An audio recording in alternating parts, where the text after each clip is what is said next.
the Brown boys, the Brown boys, the Brown boys, we the Brown boys, the Brown boys, we the Brown boys. Fair use, fair use. Let me speed this up. I want y'all to hear what Tupac was talking about doing back in the day. Him and this guy named Monster Kody, who used to be a gang member in LA. I want y'all to hear what Tupac said he wanted to do and what I think the government or whoever set up. Because if you notice, Tupac could never have peace nowhere he went. No, none of his neighborhoods, nowhere. Even though the dude spoke positivity for the black community, he never had peace in his own community. And it seems that way all the time. If you talk positive for black folks, sometimes somehow you have the most unrest. And when the people are scamming and taking away from black folks, like the churches, some, they are the ones that's beloved. But I want y'all to hear some of the things that Tupac was going to do wanted to do prior to him getting shot. When he took that pow pow in that elevator, it changed him. He was all happy-go-lucky, all we black, we brothers. And then once he got that pow pow in his own hometown, or in New York, felt disrespected. He went out west, and then it was mostly about gang banging, but he still wanted to circle back and do a few things. And listen to what he ended up saying he wanted to do. And I think this was recorded on a jail phone, because he had a conversation with the dude, Monster Kody. I don't know if they were free, but free or in jail, I'm pretty sure they were watching and listening to Tupac. So this was quite interesting to hear him say this at like 24, 25 years old. I think Pop was only 25, 26. 1995. This was right after both of them had been released from prison, and you could immediately tell how comfortable they were with each other. What's up? Hey, I got the message you was trying to send, but they had me on the Hannibal Lecter trip. Yeah, I was wondering what happened, because they do that to me too when I was up in there. During the call, they covered a lot. One of the things Monster Kody wanted was for Tupac to play him in a movie about his life, and Pac was open to the idea. You know we start shooting the movie next month, right? You do? I'm telling you, man, I want you to play me, man. I want to play you. Nobody play you. I'm gonna plug you in, man. I'm telling you, anybody do this shit, but you just got that shot cool thing. All right, I'm gonna blow it up. We're gonna have that shot cool thing. Hey, I represent it for you. All of New York. I got all those New York dudes who hate the West Coast, screaming out your name. They also talked about collaborating on music, with Tupac inviting Cody to a studio to record. But what really stood out was how much Tupac respected Cody's journey and his book, Monster, the autobiography of an LA gang member. Pac had read it while he was locked up. And the guy, Monster Kody, he wrote a book while he was in on death row, or while he was in solitary confinement.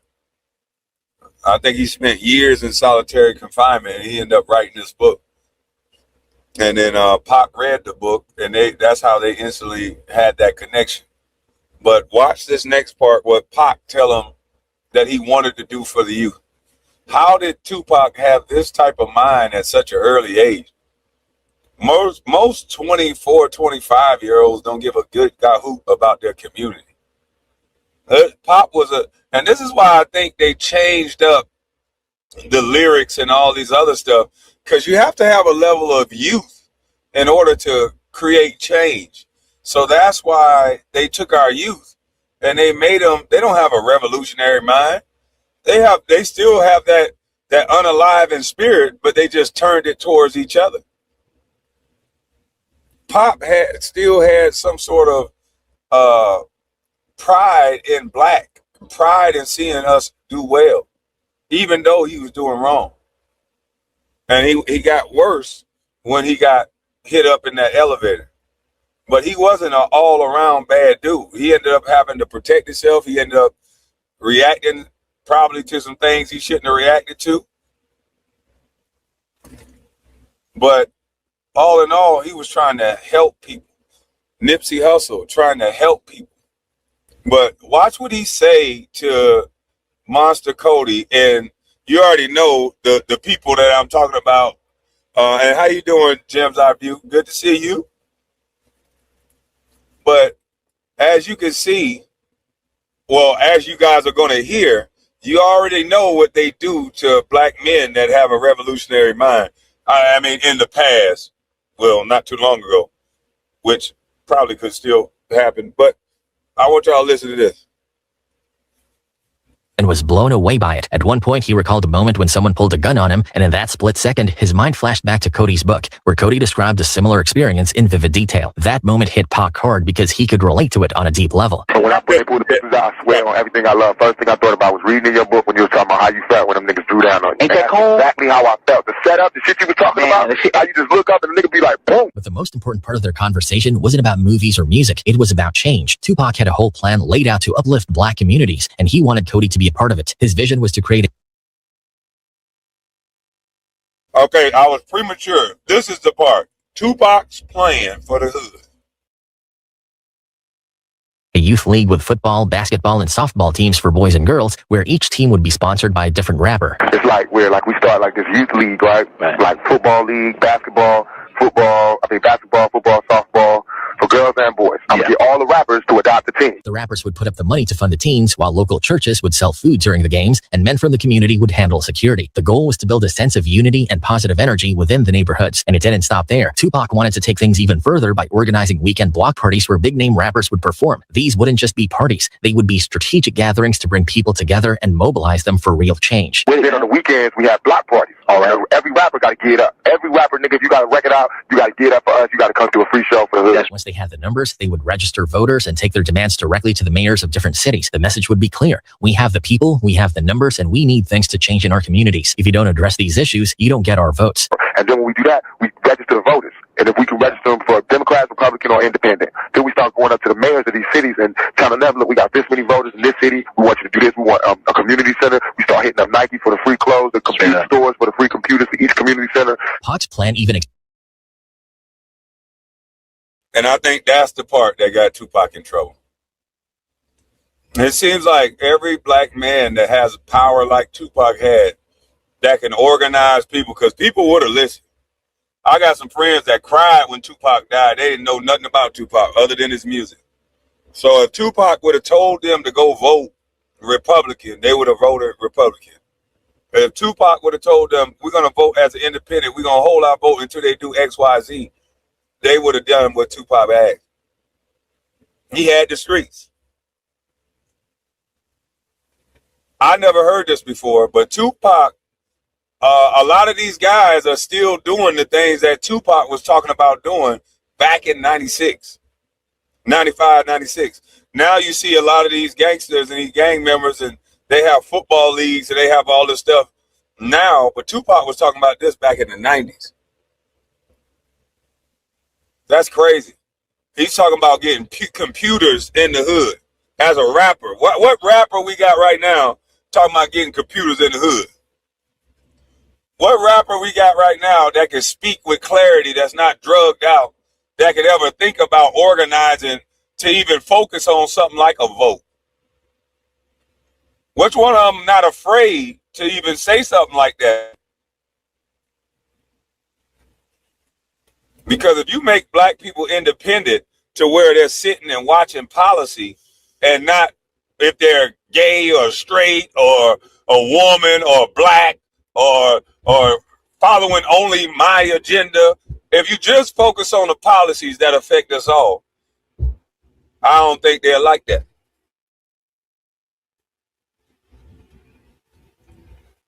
I don't think they're like that. And we're not talking about somebody who's not a mainstream rapper. We're talking about a mainstream rapper. Kendrick Lamar, I only knew of really one or two songs that I listened to of Kendrick Lamar prior to the back and forth with Drake. I'm from the East Coast. I'm a Southern guy. So I like the witty rap. He had a couple songs I listened to, but I'm mostly 808s. I listen to that, I'm different. Not to take anything away from him.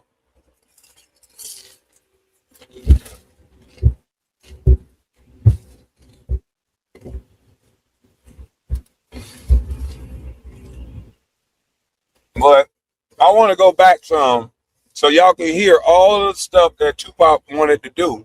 And I'm going to play it all the way through.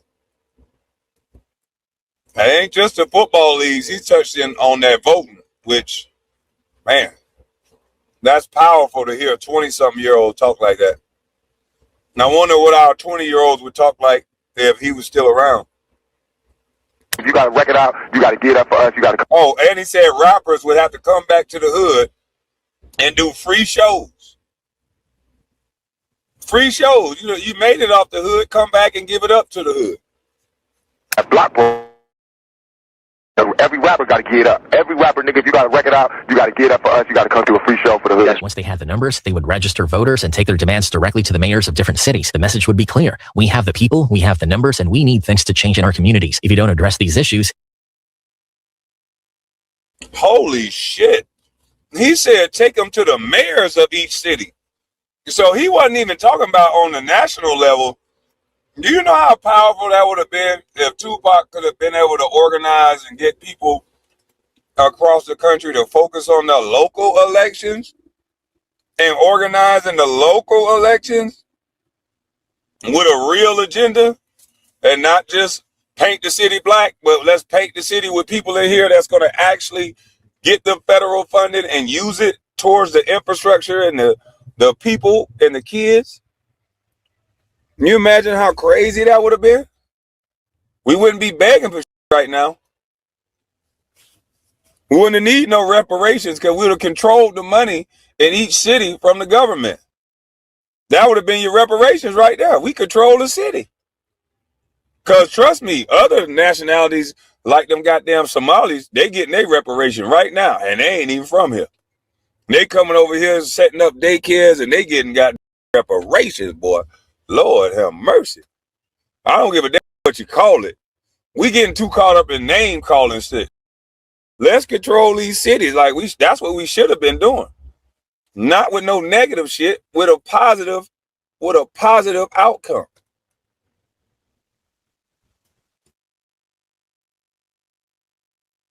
Once they had the numbers, they would register voters and take their demands directly to the mayors of different cities. The message would be clear. We have the people, we have the numbers, and we need things to change in our communities. If you don't address these issues, you don't get our votes. And then when we do that, we register the voters. And if we can register them for Democrats, Republican, or Independent, then we start going up to the mayors of these cities and telling them, look, we got this many voters in this city. We want you to do this. We want a community center. We start hitting up Nike for the free clothes, the computer stores for the free computers for each community center. Pac's plan even extended to addressing street violence and crime. He talked about going straight to the shot callers in different drug-infested areas and negotiating with them to keep the streets safe during certain hours. We're going to drive to all these drug areas, right? Yeah. Imagine me, Redman, Stretch, Ice Cube, them type of niggas getting out, going up to whoever's the main drug dealer on that niggas to dinner, invite them niggas to some Jean Perrion, steak and lobster, and be like, look, player, we asking you, not telling you, we asking you as a player to a player, can you please give us a pass to have these streets clean? His idea was simple, but powerful. There should be no gunshots, no violence during those designated times so that kids could clean the streets safely. He also wanted politicians to step in and ensure that law enforcement wasn't harassing people unnecessarily during those safe hours. What Tupac was proposing wasn't just a temporary fix. It was a long-term strategy to reclaim the streets and empower the people. And Monster Kody was all in. He was ready to ride with Tupac on this movement. Let that be for the kids. Let them the niggas be safe during those times. No gunshots, no drug dealers. From 11 p.m. to 6 a.m. y'all can have the streets back. But let us get the streets from these times. During the call, they also talked about the idea of doing a book on Tupac's life. Kody mentioned that it'd be great to write it, and Pac, who had already been trying to get something like that going, was fully on board. He called Kody's book a classic, but Kody told him that Pac's story would even be more explosive. And honestly, he wasn't wrong. Tupac's life was filled with enough triumphs, struggles, and revolutionary ideas to inspire generations. During their call, Tupac and Monster Kody also touched on one of the biggest turning points in Pac's life, the infamous Quad Studio shooting. Pac got shot multiple times in that ambush. Into the murder of rapper Tupac Shakur. This is now available to the public. It includes pictures and video of the car Shakur was riding in the night of his death. And it completely changed the way he saw the world. Before that incident, he used to put the movement first. He believed in uniting people, bridging gaps, and bringing different groups together for a greater cause. He didn't prioritize gang affiliations or street politics because he thought there was a bigger fight to win. But after that shooting, everything changed for him. Pac admitted that the betrayal messed him up mentally. He felt like his open-mindedness, his willingness to embrace everybody, was what got him set up in the first place. That's when he started leaning towards putting gangbanging first because in his eyes, the movement had failed him. People he trusted had turned against him. My shit, the gangbang shit comes second to me. Right. And now I'm trying to make it come first because that movement shit will fuck you up. Movement shit got me loving every brother. Yeah. You know what I mean? If you need me, I'm there for you. You know what I mean? Niggas need money, a job, I'm with you. Niggas be come up to me with guns on. Niggas be hugging me with tech on. You know what I mean? And when Pac said this, Cody responded with something that would later seem like a warning. He talked about how he always kept his circle small. Cody was extremely cautious about the people he surrounded himself with because he knew that the wrong company could put him in life or death situations. He made it clear that he only trusted a select few, and he was very intentional about who he called a friend. I am who I am. I survived through what I survived through by being intelligent, by not. Man, boy, look at here. All we can do is wish. Two dudes that thought on a different level. Now, this dude, Monster Kody, his environment created a monster, made him violent. You know, he talked about it very articulately in this book. You can't put kids in these environments where they're getting shot at going to school and all this other stuff. They're going to adapt to that and do what they got to do to survive. So what Tupac was proposing was absolutely amazing. And he knew how to word it. I think every drug dealer that Pac and Ice Cube and all of them that would have took out and talked to him with that type of respect, I think they would have absolutely made them young cats put them guns down during those hours. And that might seem like a small thing, but that's a big thing to know that your kid could go outside and nothing's going to happen. Look at what's going on now. And have men hold other men responsible when they break the rules before the police even get there. Didn't he end up dying in a tent? Monster Kody, I think he ended up getting shot. I don't remember how he died. I'll look it up. I think he ended up getting shot. But he ended up, they say he ended up getting on drugs, all kind of stuff. But when they were talking like this is what they don't want you to talk like. Imagine us organizing and going to the mayors and saying we want a community center. Every election year, they do something for somebody. So if they knew they're going to get elected in based on a community center, and you can hold them accountable and have them say this publicly, and that's what you hold them accountable to every time you talk to them, I think that would have been a great thing. But that would have been a beautiful thing to see. Our community actually having block parties on Sundays or Saturdays where there's men out there holding security and making sure nobody's doing nothing. That sounded like the protection that we needed. Every community got some things going on that's not so great, but most of the men in these other communities, they police their own community. And that's what Tupac was trying to do. Have some accountability even in the wrong that you're doing. That would have been great to see whatever popular artist at the time come back. We know he gonna come to one of the hoods near us and he gonna get a free pass because ain't nobody gonna shoot at him or try to get clout off of him or try to do something stupid. You embrace them because it brings money to your city. They've taught us to hate celebrities, hate rappers, hate these people when that's the stupidest thing you can do. Allow them in your city. You hood dudes should be allowing these rappers free passes through your city. Do you know how much money they bring to your city?